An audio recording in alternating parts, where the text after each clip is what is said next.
Grady Blackhawk had been after the Hanson ranch for years, the entire time Karen had been with Caleb. She couldn't recall a week that there hadn't been some communication from him, some sense that he was circling like a vulture waiting for the ranch to collapse under Caleb's ineptitude. She didn't fully understand Grady's motivation, because Caleb had flatly refused to discuss it. He just painted him as the devil incarnate and warned Karen time and again against him.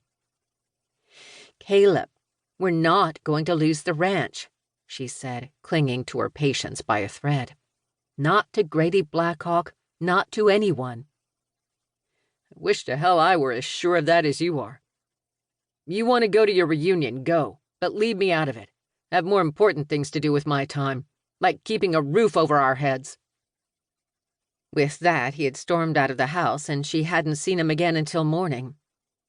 She let the subject of the reunion drop, and a few days later, looking sheepish, Caleb apologized and handed her a check to pay for all of the events. "You're right. We need this. We'll see all of your friends. Maybe dance a little," he said, giving her a tired but suggestive wink that reminded her that they had fallen in love on a dance floor. Karen pressed a kiss to his cheek. "Thank you. It's going to be wonderful. You'll see." Instead, making up for time lost at the reunion turned out to be more than Caleb's heart could take. Only days after it was over, he collapsed. She should have seen it coming, Karen berated herself en route to the hospital. Should have known that no man could survive under so much self-imposed pressure. Maybe if she hadn't been caught up with all of the Calamity Janes, she would have. Instead, though, she had stolen every spare minute to spend time with her best friends, time away from the ranch she could ill afford. But with Emma working as a hotshot attorney in Denver at the time, Lauren lighting up the silver screen in Hollywood, with Gina running her exclusive Italian restaurant in Manhattan, and even Cassie living a few hundred miles away, Karen was determined to take advantage of every single second they were home. Seeing them rejuvenated her.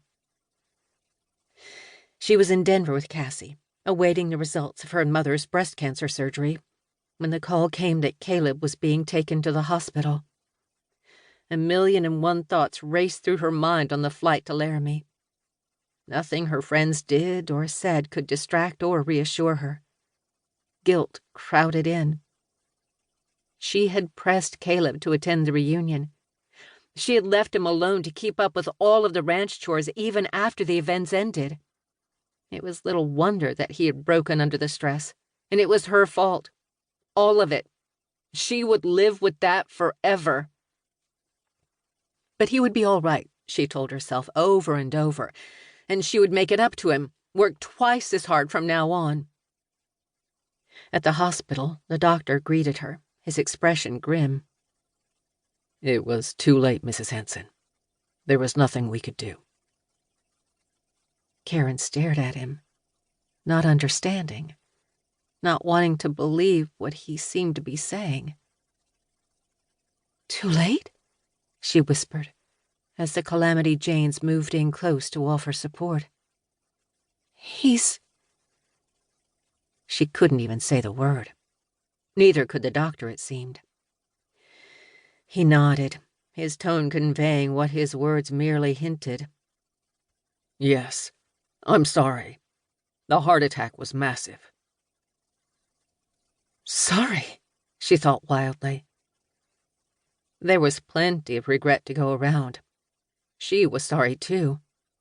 She would spend a lifetime being sorry. But being sorry wouldn't bring Caleb back. It wouldn't save the ranch from Grady Blackhawk. It was up to her to do that. And she would, no matter what it took, no matter what sacrifices she had to make. After all, her husband had paid for that damnable ranch with his life. Chapter 1. The kitchen table was littered with travel brochures, all provided by Karen's well-meaning best friends. She sat at the table with her cup of tea and a homemade cranberry scone baked just that morning and dropped off by Gina, and studied the